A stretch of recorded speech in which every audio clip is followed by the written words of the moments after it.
Hey, it's Paul Macetta. If you're an online business owner who is struggling to get consistent and predictable online sales of your product, your service, your course, your coaching, whatever it might be, then this video is for you.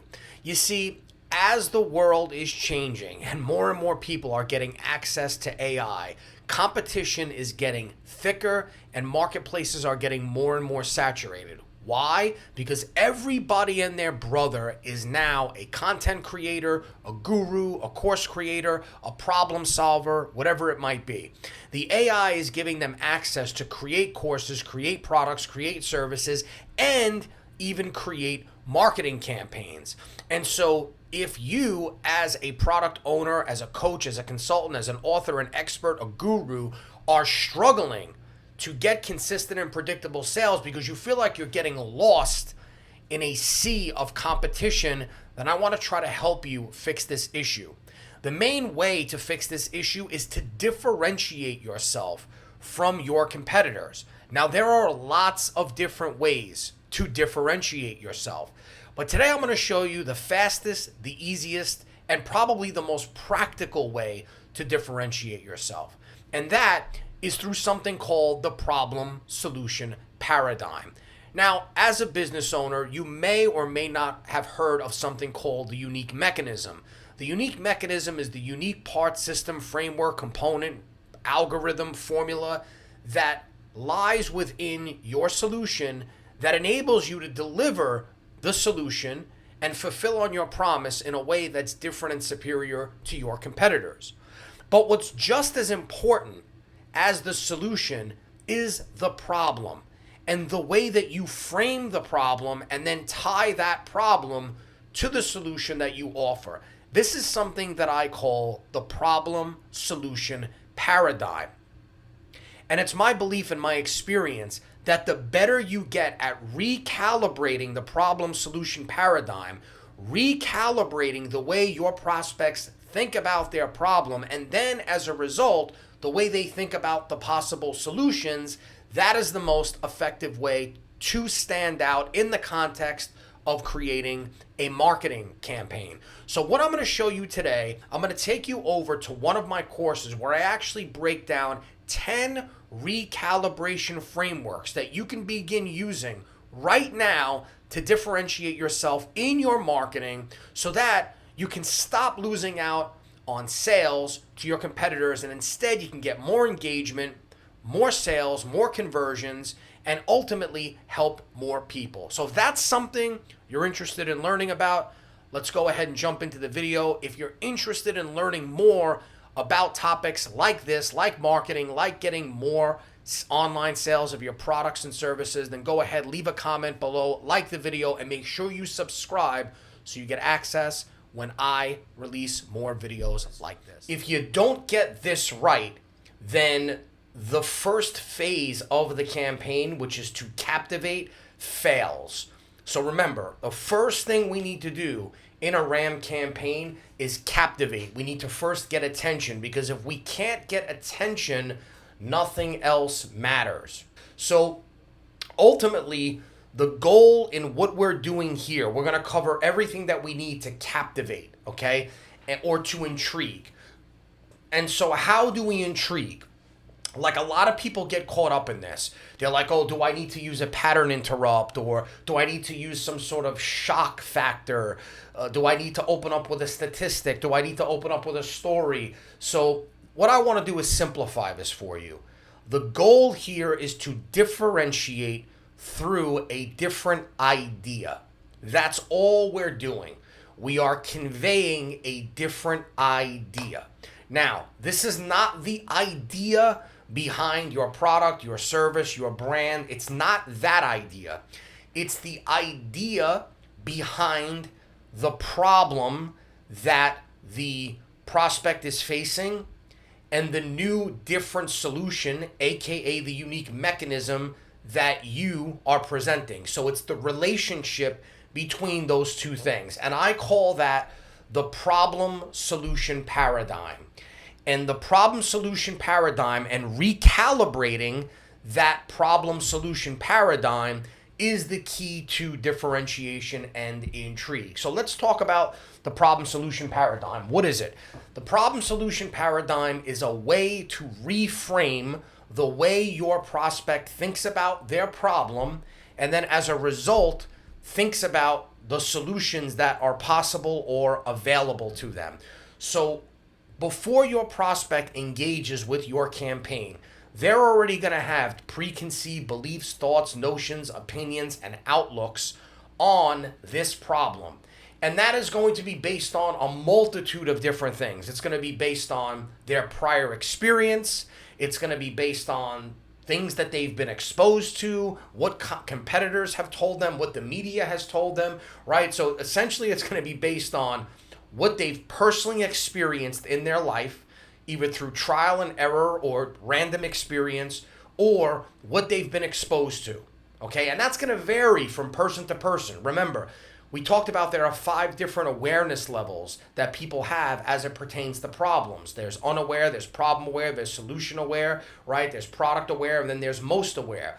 There's also sophistication, like how sophisticated they are, how much they know about the particular problem. Certain markets are more sophisticated than others. So for example, like the weight loss market is very much more sophisticated than like the NFT market or the crypto market, right? Because those are relatively newer markets, so they're not as sophisticated.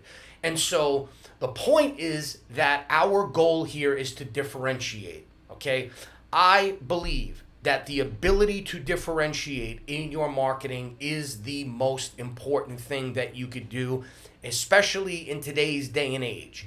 Now more than ever, especially with the use of AI, everyone and their brother now has access to tools to help them create products, services, offers, marketing campaigns. Now, the quality of those products and services and marketing campaigns has really yet to be determined, because when you're relying 100% on AI to create products, services, and marketing messages, those marketing messages, products, and services are usually subpar. But that's a separate conversation. The point is not whether or not people are going to create good marketing campaigns or good products and services. The point is that they're going to be creating them.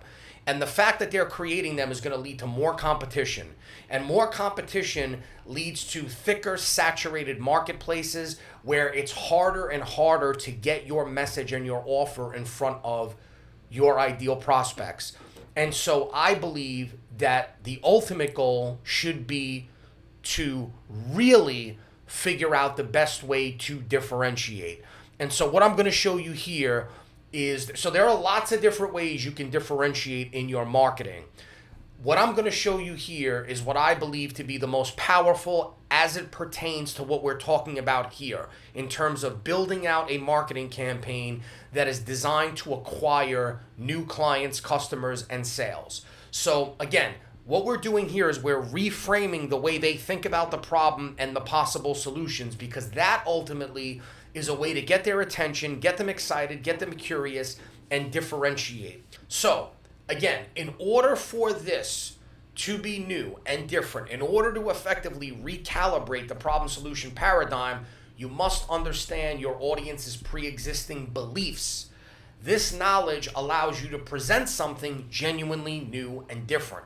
So here's what you need to know. First, you need to know what they know, what their existing knowledge, background, experience, and current understanding of the topic is in general, what they've been told, so past experiences and preconceptions that shape their beliefs and attitudes, what they're being told now, current messages from media, peers, or other experts in the field, what they believe to be true or false, so identifying existing beliefs, both accurate and inaccurate, right? Just because something's not true and you know it not to be true does not mean that your prospects don't believe it to be true. And in fact, it actually works to your advantage if they believe something to be true that you know for a fact isn't, as it relates to solving their problem. We'll get into that. What they've tried in the past, so be aware of previous attempts or solutions they've explored, what they perceive as new and old, So access what information or ideas are truly innovative to your audience versus what they see as familiar. Okay, so this is a great starting point. Knowing and understanding these things is really going to set you up to recalibrate their problem solution paradigm. Understanding these aspects allows you to tailor your message effectively, address misconceptions, provide fresh perspectives, and overcome preconceptions or biases. It helps you build on their past experiences and reshape their perspectives in a way that resonates with them. By thoroughly understanding your audience's pre-existing beliefs and experiences, you can craft a message that truly captures their attention and presents your solution in a compelling, novel way. So, now we're going to jump into 10 recalibration frameworks that you can use for the problem solution paradigm. These frameworks serve as launch pads to help kickstart your thinking about how to recalibrate the problem solution paradigm. The goal is to present an extraordinary idea that's unique, intriguing, and captivating to your audience.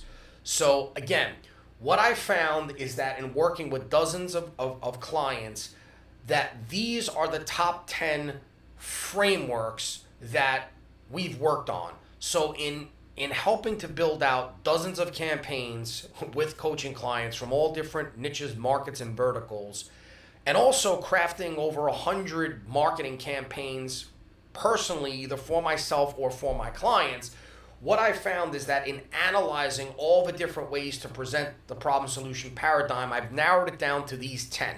Some of them are very similar to each other. They might even seem like different ways to say the same thing, and that's because they probably are. It's just the way that you frame it and position it. But ultimately, I believe that these are the top 10, as of this recording right now, these are the top 10 ways, the top 10 frameworks you could use to kickstart the problem solution paradigm. So they are the old way versus the new way. So a new way to achieve the desired result or fulfill a desire versus the old way. Uncovering the real core issue that they weren't aware of. A metaphor, a force of nature that creates an opportunity, a recent discovery, debunking myths they've been believing, uncovering lies they've been told, addressing false beliefs, revealing a new or seemingly unrelated cause to an existing issue, or introducing complete solutions to replace incomplete solutions. So let's go through the first one. The first one is the old way versus the new way. And this framework juxtaposes conventional methods with innovative approaches, emphasizing the advantages of the solution. So here's an example. Treating anxiety through the gut instead of the brain. So the old way is to use SSRIs and brain-focused treatments, but the new way is addressing gut inflammation to reduce anxiety. So here's how I would verbalize that. You've been trying to reduce anxiety in your brain, but the new way has to do with your gut. Inflammation in the gut actually has a negative effect on the brain and can cause anxiety. By treating the inflammation in your gut, your anxiety begins to reduce and go away. So, do you see how clear and concise that explanation is? So, the litmus test is when you explain the problem solution paradigm, what you want is for the listener to say, wow, can you tell me more about that? Or if they ask you to repeat it, it should not be because they didn't understand it, but because they're so intrigued and curious that they need to learn more about it. So again, they should never be saying, could you explain that again? Because I really didn't understand it the first time you explained it. If you need to re-explain it, then you need to rewrite it. You need to reassemble it. You need to re-engineer it because you're confusing them, right? And when it comes to direct response marketing, there's no room for confusion. A confused prospect will never buy. So you need to rewrite and rethink about what you're going to say. Okay, but again, that's getting a little bit more advanced, right? Right now, we're just starting with the basic, the idea in and of itself of the framework. But if you listen to the way I articulate every one of these frameworks I'm going to put forward, you're going to see how clear and how there's no confusion in any one of them. The next one is the real core issue or reason. So this framework uncovers the true, often overlooked cause of a problem, redirecting attention from surface level symptoms to the fundamental issue. So the example of this is relationship problems stemming from the way that you speak rather than the way that you look. So the perceived issue is your appearance, but the real issue is your communication style and voice.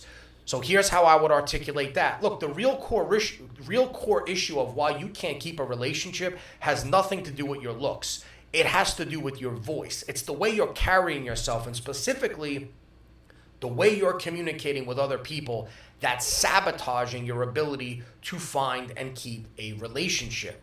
So if you see here, right, like the basic idea, the ordinary idea is that your communication style or your lack of your ability to communicate is the reason you can't get and keep a date, not your appearance. But like the extraordinary idea is niching it down to your voice, because now that creates intrigue, right? The real core issue of why you can't keep a relationship has nothing to do with your looks. It has to do with your voice. They're like, what? It has to do with my voice? What does that mean, right? So it creates that intrigue, that desire to know more.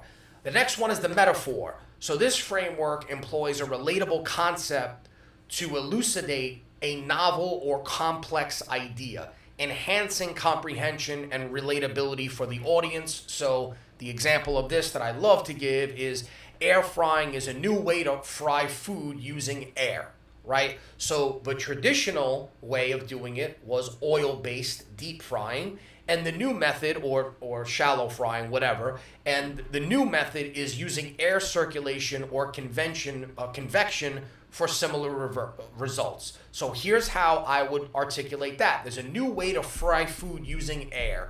You could have all the taste and texture that comes with fried foods without the health risks, because there's a new way to fry food using air. So anyone who owns an air fryer, like 90% of the population owns them at this point, knows, or they should know, that an air fryer is nothing more than a mini convection oven. So convection ovens have been used for decades in professional kitchens as a way for chefs to heat up food very fast. So if you've ever watched Kitchen Nightmares, when Gordon Ramsay is like, it's raw, right? He's screaming that the lamb is undercooked or whatever it might be. Usually it's like the beef Wellington, because they have to cook that inside a piece of puff pastry, and it's hard to gauge whether that thing is really done or not. And so anyway, what he'll usually do is he'll make them go put it inside this convection oven that has these two doors that open, and they put it in there, and they're able to bring the food up to temperature very fast without using a microwave, right? Because that will damage the taste and texture of the food, but a convection oven won't. And so they're able to bring the food up to temperature in a very short amount of time so that the customer is not inconvenienced. And so the way that this works is through air circulation, right? The convection and the circulation of the air enables that to happen. Well, all air fryers are mini convection ovens. They're mini versions of these professional convection ovens that you have in your kitchen. But calling it a mini convection oven is kind of boring and might be even a little confusing. Calling it an air fryer, which is just some marketer somewhere decided, let's position this thing as a new way to fry food using air. And, like I said, 90% of people, at least 9 out of 10 people that I know, have an air fryer in their house. So this idea definitely works. But that's essentially how a metaphor works. The next one is the force of nature, and this one is credited to my buddy, copywriter Kyle Milligan. I've had the luxury and the opportunity to hang out with Kyle in a mastermind on many occasions, and on a few of those occasions, he's taught his copywriting frameworks and his approaches to writing copy. Kyle was a very well-known and successful copywriter in the financial space, and so in the financial space, this type of framework works especially well. And so he was the first person that I heard articulate it this way. And I was like, man, this is awesome. I need to put this in here. So this framework introduces an irresistible external force that drives urgent change, often revealing surprising connections or opportunities. So an example of this is there's a shift in gas prices creating an investment opportunity in tech. So it's unexpected connection between seemingly unrelated events, which capitalizes on unforeseen opportunities. And the way I would say that is, look, a shift in gas prices is coming that's going to create a once-in-a-lifetime investment opportunity in the tech sector, specifically in Apple laptop computers, right? That's the simple way to explain it. What I love about this one is the legitimacy behind it. So anytime we can justify or legitimize a claim that we're making or an idea that we're trying to convey, it makes it that much more powerful. And so what this does is it justifies and legitimizes the idea because it's positioned as a force of nature. It's positioned as something that I didn't come up with this, you didn't come up with this. This isn't, this isn't a discovery. It's not, all this is this is a force of nature. This is like a hurricane that we are 99% sure would predict with accuracy and predictability that this thing is going to happen. Now we're just going to jump in and ride the wave, right? So it legitimizes the idea because it's an external force and we're just jumping in for the ride. That's what I really love about this approach. The next one is the recent discovery. So this framework presents a new finding or a breakthrough that challenges established knowledge or provides an innovative solution to a long-standing problem. So an example of this is an Amazonian root that can reverse diabetes. So what we're saying here is conventional treatments are failing, but there's an unexpected solution found in nature. There's a recent discovery of a root deep in the Amazon that can reverse diabetes within days of taking it. My diabetes went away and it got completely reversed. Now, obviously, that's like a very extreme version of the claim, but you get the point. The point is that something new that we didn't know about before has been discovered, and it's enabling us to experience the solution that we're promising in a new and different way. And this works really well in the supplement space. The key is, again, you need to know what your prospects have been exposed to, what they know, what they believe to be true, what they believe to be false, what they've been told, what they've been exposed to, right? Because in order to really call it a recent discovery, you have to know what they've already discovered. So for example, if I use this framework to say that I was on this trip on the Amazon with my wife and, we decided to go through the jungle and drink some ayahuasca and go fishing and go on the river and do this and do that, and we avoided all these dangers and pitfalls and crocodiles and giant insects. And while we were on the trip, I was mentioning to the guy that was, rowing us down the river that I suffer from high blood pressure. And he told me, there's a shaman in the forest that could fix that for you. And he introduced me to this phytonutrient.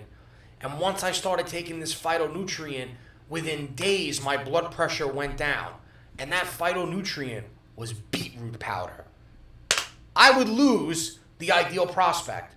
Why? Because the ideal prospect already knows that beetroot powder has been shown to lower blood pressure. Most people in that space know that. They've been exposed to that before. So if I try to position this as a recent discovery, it's not a discovery to them. They're like, that's old news. It's not a discovery, right? So the discovery, in order for it to truly be a discovery, in order for it to be really true, new, innovative, intriguing, captivating, it has to be new. It has to be something other than what they've been exposed to in the past. The next one are myths. So this framework identifies and dispels widely held but inaccurate beliefs, replacing them with factual information.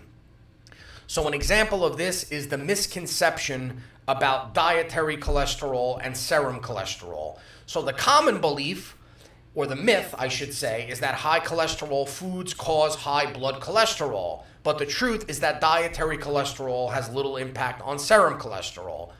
So here's how I would articulate this. You've been told your high cholesterol is coming from the foods high in cholesterol that you're eating, but that's a myth.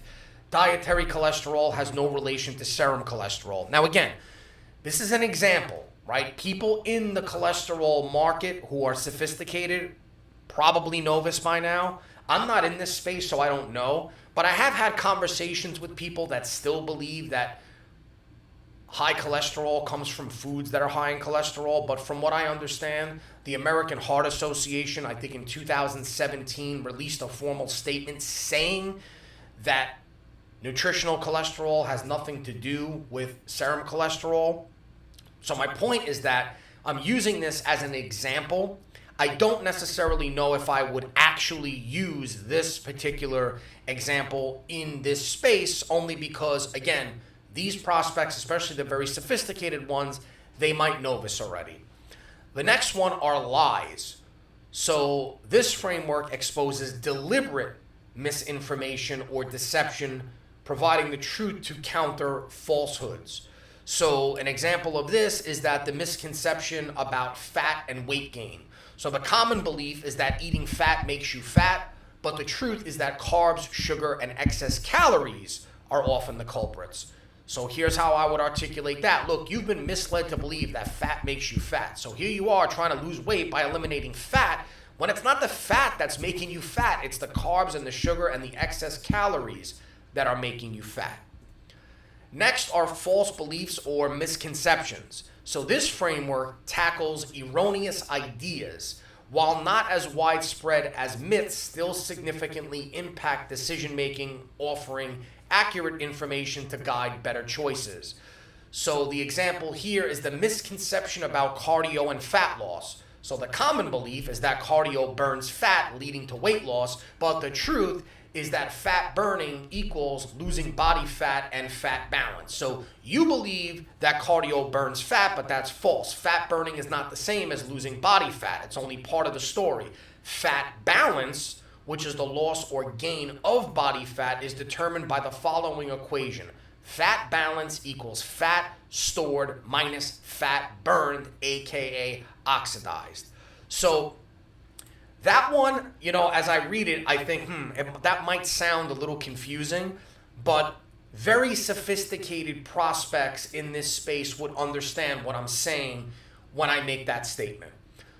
But you get the point, right? The point is that the common belief is that cardio burns fat, so I'm just going to do as much cardio as possible. But the truth is that fat burning is equal to losing fat burning is not equal to losing body fat. Fat balance is the key, right? Now you might be thinking, well, what's the difference between a false belief, a misconception, a myth, and a lie, right? And in the end result probably is nothing. Like the end result is that they believe something to be true that isn't. The difference comes in that when you're clear on whether it's a lie, a myth, or a false belief, then how you position everything else that you say in the campaign follows that theme. Right? So if it's a myth, then it's something that's just been widespread and the general public believes it to be true even though it's not, right? Or most people believe this thing to be true that's not, right? And so that enables you to kind of like let them off the hook, right? And it enables you to articulate and explain like why most people believe this to be true even though it's not. When you talk about a lie, well, then you can frame the campaign and the message in a completely different way, because now you can identify a common enemy. You can identify an enemy that's deliberately putting out information to mislead people. And then when you have false beliefs and misconceptions, so it's not necessarily that someone's deliberately putting out the information, and it may not necessarily be something that the general public believes to be true that isn't. It's just a false belief or a misconception that you specifically conjured up and created somewhere along the line. All of these different contexts make a difference when you are crafting the message. Next is incomplete solutions. So this framework recognizes partial truths in existing solutions while revealing critical missing elements that complete the picture and lead to improved outcomes. So an example of this is improving golf swing through mental focus rather than technique. So the common approach is focusing on a physical technique, but the complete solution is addressing the mental aspect. So here's how I would articulate that. You've been trying to improve your golf swing by focusing on your technique, but recent discoveries have shown that the ability to execute a proper golf swing is 95% mental. And then I could get more extraordinary on that by getting more specific and saying that it's the key is by triggering this one neurochemical in your brain called oxytocin, right? Even though oxytocin has nothing to do with improving your golf swing, although maybe there is a connection there, and that would make it even more intriguing, but I'm using that as an example, right? That's how we can take an ordinary idea and really make it extraordinary.